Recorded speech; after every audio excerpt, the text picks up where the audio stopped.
One of our other top stories, the wife of a former Minister of Home Affairs and Finance Minister Malusi Gigaba appeared in the Hatfield Magistrates Court in Pretoria this morning.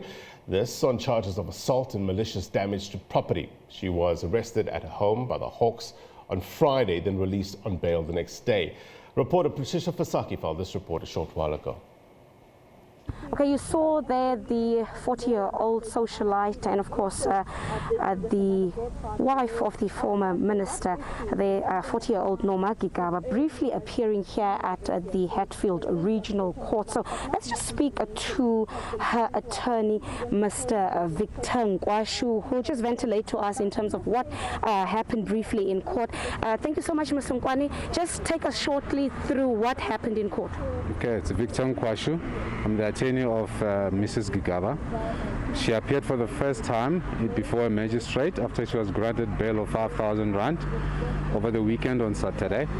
The matter has since been transferred to the regional court in the main court in Pretoria Magistrates Court. She will appear on the 14th of September, and she will then, a determination will be made whether or not the matter should go to trial. And you earlier said there were 3 charges. The one charge seems like it was not addressed in court. Can you maybe tell us why? Over the weekend, when we were applying for a bail, we were informed that she will be facing charges of malicious injury to property, assault and criminal injury. However, this morning the prosecutor addressed the court and told the court that he's facing 2 charges of malicious injury to property and the one of criminal injury. He did not mention the assault any longer, so we do not know what has happened to that charge of assault. You were also saying that you are a bit concerned with the manner in which she was arrested. Of course, Friday evening, courts are closed and so forth. Just take us through that. Well, from the time that the matters were investigated by the Hawks, they have visited her house more than once, so they knew where she lived. But what is strange is that they went to apply for a warrant of her arrest on the day before her arrest, and they came to arrest her on a late Friday afternoon when the courts were already closed.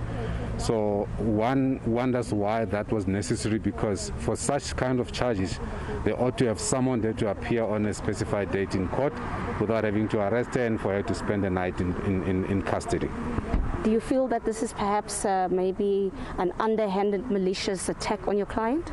I would not be speculating at this moment. We are still doing our own assessment and investigation of the matter, after which we will bring applications before the High Court to set aside her arrest and the warrant. There's another matter that seems that it's a bit controversial that also links on to this incident, and that is the involvement of the Hawks. If you can maybe just react on that, and have you been engaging the Hawks? What have they told you, if ever? The Hawks are members of the police, however they have a different mandate. As to why they were involved in this matter, it's beyond our knowledge. Are they still involved? Well, the Hawks brought the docket this morning, so I can assume that they are still involved. Do you perhaps have any understanding of what your plan of action would be in terms of, understand that you may have seen some of the detail in that docket. What maybe is your plan of action to protect and defend your client on that? We have not seen the details in the docket. We are not allowed as the defense to see the copies of the docket at this stage. We can only see the details of the docket once the investigations are complete and they have disclosed what they have. At the moment, we have not seen the docket. Just share with our viewers the emotional state of your client. It must have been, a rough one since this arrest took place. One can only imagine spending a cold night in the cells, in the cold cells, during winter and in the midst of COVID. So it's not she's not in a very pleasant state. However, she is coping. As you see, she has made it to court this morning. Is she still staying in the same home as her husband? I will not comment on that. Thank you. All right. Thank you so much, Mr. Nkhwashu there. He is the attorney for, of course, 40-year-old Norma Gigaba, who shortly appeared, rather briefly appeared here at the Hatfield Regional Court in Pretoria. Of course, you just heard him going through the detail in terms of on what charges exactly she appeared, and she will then be back in court on the 14th of September. It seems like the matter has been elevated to another court, and that is the Pretoria Magistrate Court at this stage. We will perhaps, of course, keep tabs on the developments around this story. And as you heard there, the real sensitivity here and uncertainty, perhaps even confusion, is how exactly is the Hawks getting involved in this case. You heard there Mr. Nkhwashu saying that a docket was dropped this morning by the Hawks, and they still need to, of course, get all the details to see exactly what is the charges, and perhaps maybe what type of evidence do they have against Norma Gigaba.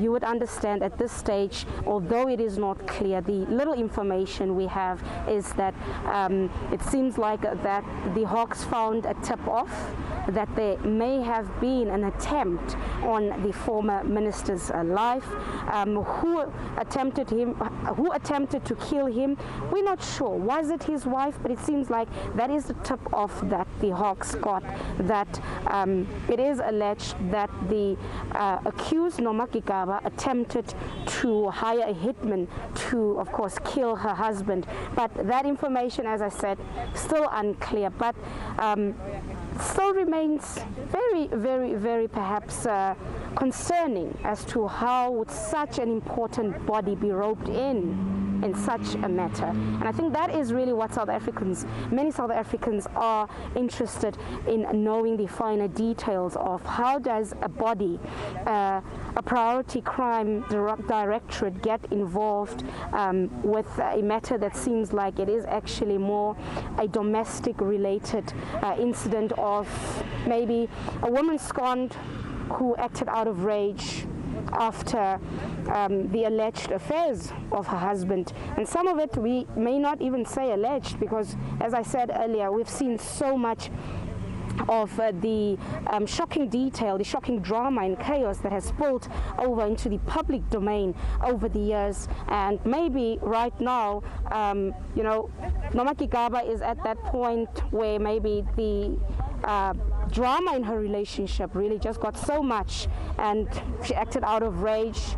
And that controversial video that we have seen, where it is alleged that she was actually scratching that vehicle, and she's the one that damaged that vehicle, and that is where the charge goes of course, malicious damage to property.